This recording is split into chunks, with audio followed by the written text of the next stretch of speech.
بسم اللہ الرحمن الرحیم۔ میں نے کہا جی فوری طور کے اوپر جو ہے نا وہ میڈیا میں آنا چاہیے۔ وہ کہتے ہیں نا کہ وہ میں ڈرا نہیں، میں جھکا نہیں، وہ جو کھڑے ہوئے ہیں محاذ پر مجھے ان صفوں میں تلاش کر، تو یہ نہ لگے کہ ہم کوئی پیچھے ہٹ گئے ہیں، کوئی گرفتاریوں سے کوئی خوفزدہ ہو گئے ہیں۔ رات کے اندھیروں میں جو لوگ اٹھاتے ہیں وہ دن کی روشنیوں کی تاب نہیں لا سکتے، اور اسی لیے یہ ساری کارروائیاں راتوں کو ہوتی ہیں، چاہے انہوں نے کسی کو اریسٹ کرنا ہو، چاہے کسی کے اوپر جھوٹے کیس بنانے ہوں۔ یہ سارے معاملات آدھی راتوں کو ہی ہو رہے ہیں۔ رات کو پھر جب صبح اٹھے تو پتہ چلا کہ انہوں نے شیخ رشید صاحب کے عمران ریاض صاحب جو ہیں ان کو گرفتار کر لیا گیا ہے، اور خیبر پختونخوا میں جہاں پہ اس وقت لہو لہو ہے، اس وقت تمام جو پاکستان ہے اور خصوصاً خیبر پختونخوا ہے جس دکھ اور کرب سے گزر رہا ہے، اس زخموں کے اوپر مرہم رکھنے کے بجائے خیبر پختونخوا کی بیٹی شندانہ گلزار کے اوپر غداری کا مقدمہ کر دیا گیا۔ مجھے سمجھ نہیں آ رہی کیا تھاٹ پروسیس ہے، یہ معاملہ کیسے چل رہا ہے، اور کون عقل مند یہ مشورے دے رہا ہے جب پاکستان کو ضرورت ہے کہ نفرتیں کم ہوں، جب پاکستان کو ضرورت ہے کہ معاملات میں ایک ٹھہراؤ آئے، اس وقت پاکستان کو ڈی سٹیبلائز کیا جا رہا ہے۔ جب ہم دیکھتے ہیں جو 6 مہینے سے، پہلی بات تو یہ ہے کہ جو تحریک انصاف کا یہاں پہ 3.5 سال کے قریب وقت گزرا،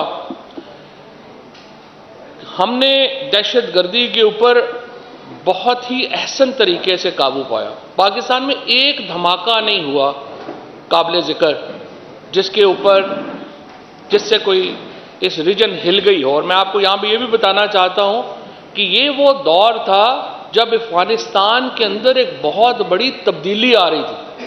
اگر کسی وقت خدشہ تھا کہ دہشت گردی بڑھے گی، کسی وقت خطرہ تھا کہ پاکستان کو ان کے کانسیکوینسز سے گزرنا پڑے گا، وہ تب تھا جب افغانستان کے اندر تبدیلی آ رہی تھی۔ لیکن عمران خان نے اس وقت افغانستان کے ساتھ ایک بہت ہی احسن طریقے سے معاملہ ڈیل کیا۔ ہم نے امریکہ کے ساتھ معاملہ ڈیل کیا۔ 3 لاکھ سے زیادہ جو ویسٹرنرز ہیں، مغرب کے لوگ تھے، جس میں امریکہ کے لوگ شامل ہیں، برطانیہ کے لوگ شامل ہیں، نیٹو کے ممالک کے لوگ شامل ہیں۔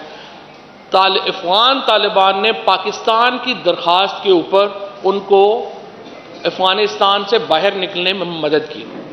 خود میری وزارت نے انفارمیشن جب اس وقت میرے پاس تھی، میری وزارت نے New York Times, Wall Street Journal, Reuters, BBC، ان تمام کے جو جرنلسٹ وہاں پہ کام کر رہے تھے ان کو ہم نے افغانستان سے نکالا۔ اس قسم کے ہمارے ریلیشن شپ تھے افغان طالبان کے ساتھ، اور ہم نے جب حکومت کو، اور اس وقت بعد میں جو بھی معاملہ ہوا، دیکھیں یہ فیصلے، مجھے بڑا افسوس ہے آج ہم یہ کہہ رہے ہیں کہ فلانے نے یہ کر دیا، فلانے نے یہ کر دیا، انسٹیٹیوشن کے فیصلے تھے، پاکستان کے اداروں کے، پاکستان کی حکومت کے فیصلے تھے۔ جب آپ نے سوویت یونین کے خلاف یہاں پہ ایک لڑائی لڑنے کا فیصلہ کیا تو وہ صرف کوئی جنرل ضیاء الحق کا ذاتی فیصلہ نہیں تھا، ساری پاکستان کے اداروں کے فیصلے تھے۔ اسی طریقے سے بعد کے فیصلے بھی پاکستان کے سارے اداروں کے فیصلے تھے، اس میں کابینہ شامل ہوتی ہے، سیکورٹی ادارے شامل ہوتے ہیں، سارے ادارے شامل۔ تو یہ اس کو اس طرح سے نہ، مسئلہ کہاں آیا؟ مسئلہ یہاں آیا ہے کہ عمران خان جو ہیں وہ افغانستان کو سمجھتے تھے، افغانستان کی جو موجودہ لیڈرشپ ہے ان کے، اگر وہ کسی شخص کی پاکستان میں کو عزت کرتے ہیں، پاکستان میں کسی کی سنتے ہیں، تو وہ عمران خان ہے۔ اور عمران خان کا سٹانس کیا تھا ہمیشہ سے؟ عمران خان کا سٹانس یہ تھا کہ سیاسی مسئلوں کے فوجی حل نہیں ہوتے۔ یہی معاملہ بلوچستان کے ساتھ ہے، اس سے پہلے یہی مسئلہ مشرقی پاکستان میں ہوا، یہی مسئلہ یہاں پہ افغانستان کے ساتھ تھا۔ جو طاقت کا استعمال ہے وہ آپ کی اسٹریٹجی کا ایک حصہ ہوتا ہے، اسٹریٹجی نہیں ہوتی۔ یہ نہیں ہوتا کہ آپ نے ہزاروں لوگوں کو مار دینا ہے، بم مار دینے ہیں، عورتوں کو، بچوں کو، اور اس کے بعد ہم نے ایکسپیکٹ کرنا ہے کہ جی یہ یہاں پہ تو امن ہو جائے گا۔ کبھی بھی قبرستان بنا کے امن نہیں ہوتے۔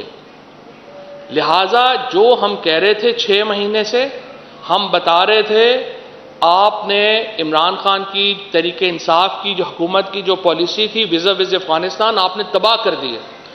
بلاول بھٹو صاحب جو ہیں ان کے امریکہ کے 17 سے بھی زیادہ دورے ہو چکے ہیں، افغانستان میں ایک دورہ نہیں ہوا۔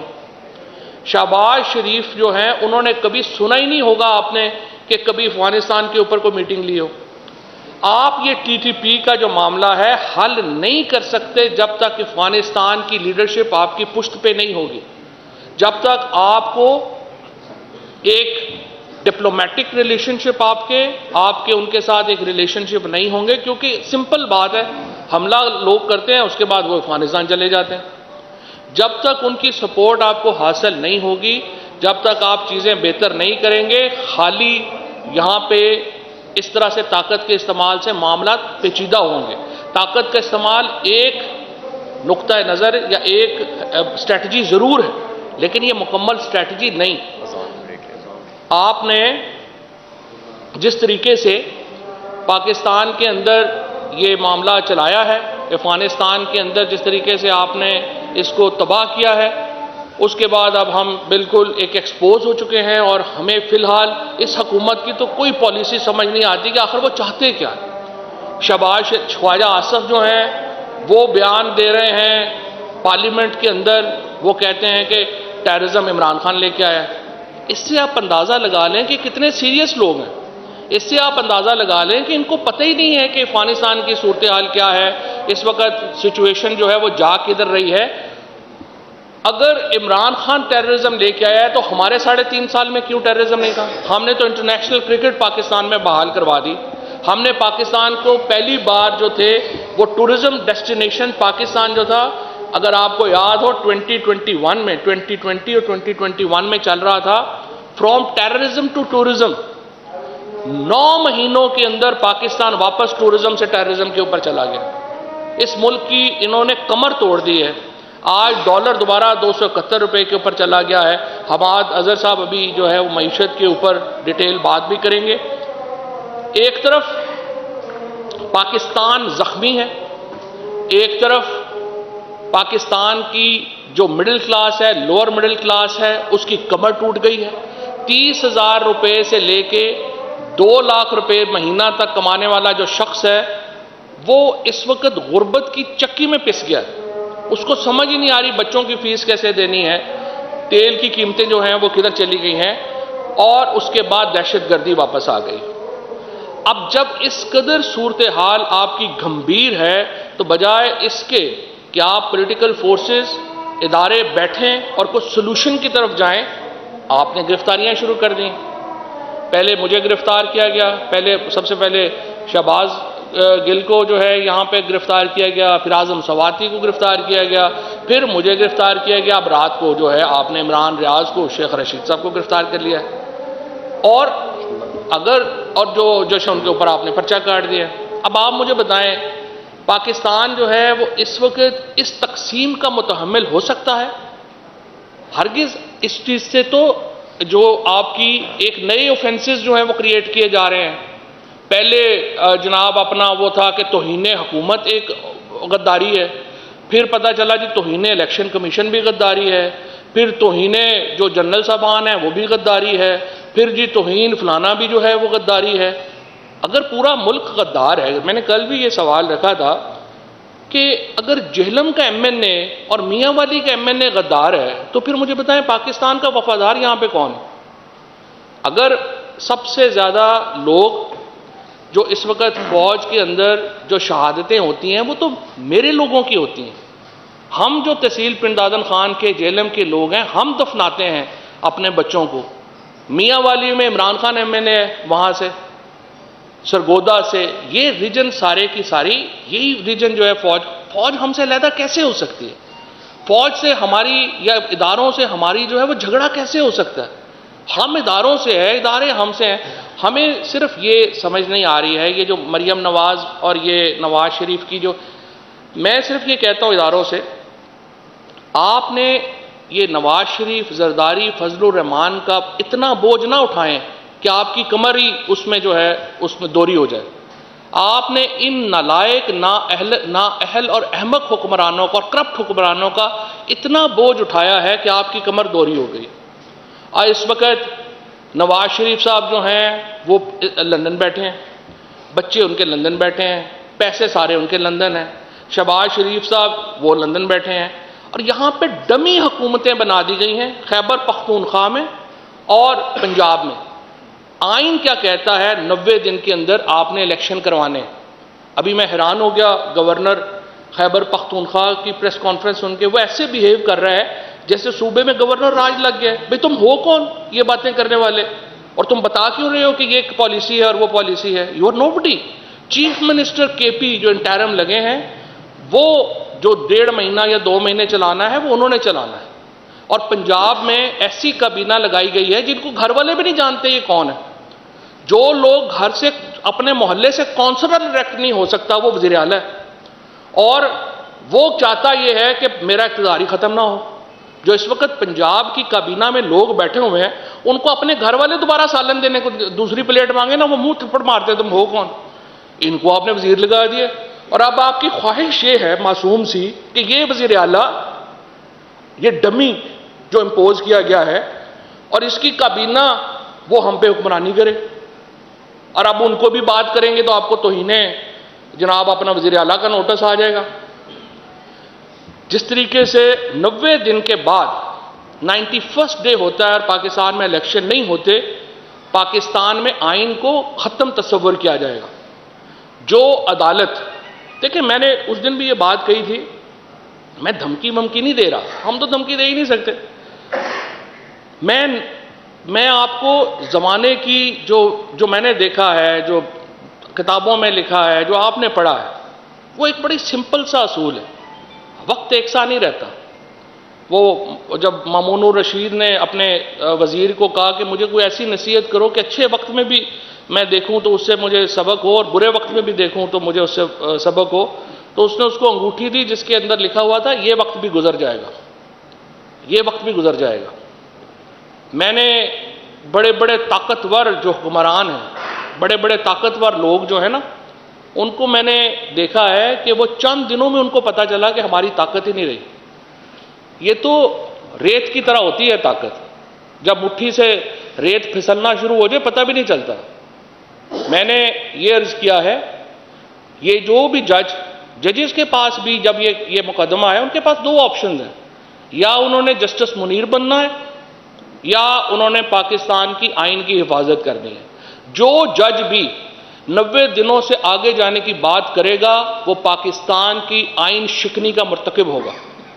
اور جو ایڈمنسٹریشن، جو اتھارٹی 90 دن سے آگے قائم کرے گی وہ آرٹیکل 6 کی مرتکب ہوگی. اور یہ میں نہیں کہہ رہا، چودھری اعتزاز احسن صاحب نے کہا ہے. پاکستان کے تمام جید وکلاء، پاکستان کی تمام لیگل فریٹرنیٹی اس کے اوپر متفق ہے کہ 90 دنوں میں اگر پنجاب میں، خیبر پختونخوا میں الیکشن نہیں ہوتے، آپ آئین شکنی کر رہے ہوں گے. اور یہ دونوں گورنرز جنہوں نے ابھی تک یہ تاریخ نہیں دی، وہ اگر تاریخ نہیں دیتے تو دونوں کے اوپر آرٹیکل 6 اپلائی ہوگا. اور موجودہ حکومتوں میں لوگ جو شامل ہیں، اگر وہ 90 دن کے بعد 91st ڈے کوئی چیز سائن کریں گے وہ آرٹیکل 6 کے مرتکب ہوں گے. اور دیکھتے ہیں کہ سچویشن آگے کیسے چلتی ہے. ابھی تک تو صورتحال یہ ہے کہ نہ ان سے ملک مینیج ہو رہا ہے، نہ عمران خان مینیج ہو رہا ہے. اور عمران خان کو مینیج کرنے کے چکر میں انہوں نے ملک کا جو ہے وہ سارا بیڑا جو ہے وہ غرق کر دیا ہے. اور اکانومی اور جو سچویشن ہے وہ آپ کے سامنے، آپ کے ساتھ چل رہی ہے. نون لیگ کا اور آصف زرداری کا، نواز شریف فیملی کا کوئی پولیٹیکل فیوچر نہیں ہے. ہمیں ان کا کوئی پرابلم نہیں ہے. مریم نواز جو تھیں وہ جب سے سوئٹزرلینڈ سے سرجری کرا کے آئی ہیں، اتنا وقت انہوں نے گزارا تھا.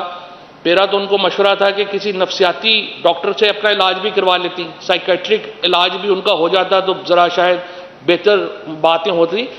شریف فیملی کا کوئی فیوچر نہیں ہے پاکستان میں. یہ آخری 3 مہینے 4 مہینے وہ گزار لیں, زرداری صاحب بھی 3 مہینے 4 مہینے گزار لیں, جب بھی حکومت آئے گی تحریک انصاف کی, نئی اپوزیشن جنم لے گی.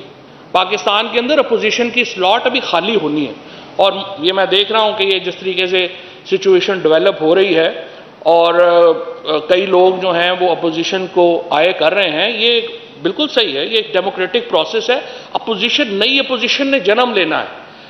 جو ایوریج ایج ہے اس وقت نون لیگ کے لیڈروں کی وہ 80 سال ہے. ان کے ساتھ تو کوئی ینگسٹر تو کوئی گیا ہی نہیں ہے. لہٰذا یہ جو ان کی پوری سلاٹ ہے یہ خالی ہونی ہے اس الیکشن کے بعد, اور نئی اپوزیشن نے پاکستان میں جنم لینا ہے. یہ لوگ جو ہیں یہ آخری اپنا جو ہے وہ آپ سمجھیے سال سیاست میں گزار رہے ہیں, اور یہ کتنی دیر گزار سکتے ہیں یہ ہم دیکھ لیں گے. اور جہاں تک اس بات کا تعلق ہے کہ ہم کیا چاہتے ہیں, ہم یہ چاہتے ہیں کہ پاکستان کے اندر جو فاصلے ہیں وہ کم ہوں. ہم یہ چاہتے ہیں اداروں کے ساتھ تعلقات ہمارے بہتر ہوں. ہم چاہتے ہیں کہ پاکستان کو ہم ایک مستحکم آئینی مملکت کی طرف لے کے چلیں. ہم یہ چاہتے ہیں پاکستان میں انسانی حقوق کا احترام ہو. ہم یہ چاہتے ہیں پاکستان میں آئین کے مطابق انتخابات کا انعقاد ہو, اور انتخابات کے علاوہ پاکستان میں حل کوئی نہیں کسی کے پاس. آپ جو مرضی کر لیں, آپ کو انتخابات کرانے پڑنے ہیں. فرق صرف یہ ہے کہ آپ نے یہ دیکھنا ہے آپ نے زیادہ نقصان کر کے الیکشن کروانے ہیں, آپ نے کم نقصان کر کے الیکشن کروانے ہیں. آپ کو الیکشن جو ہے